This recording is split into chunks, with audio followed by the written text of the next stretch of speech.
The Halimy-Slattery Plan, a practical solution for a humanitarian crisis.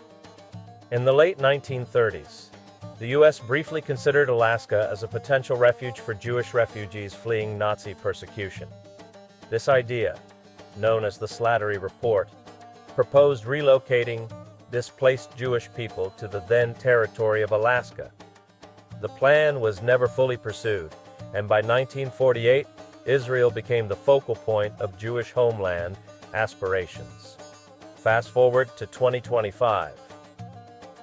Why can't a similar proposal be made for displaced Palestinians?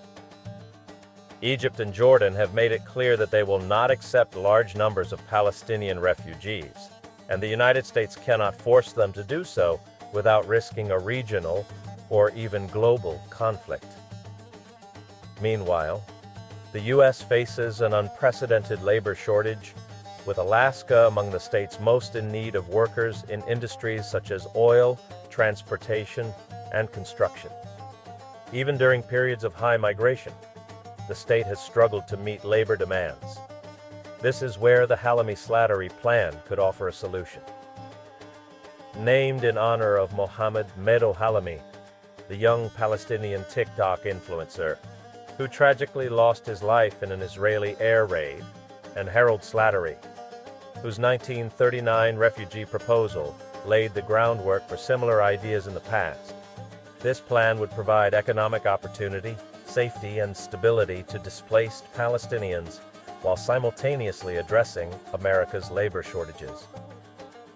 Yes, many Palestinians have deep religious and cultural ties to Gaza and the West Bank. But for those who are pragmatically minded, like Halimy, such an opportunity could be life-changing. And given the long-standing U.S.-Israel alliance, it is worth considering the responsibility that comes with that partnership.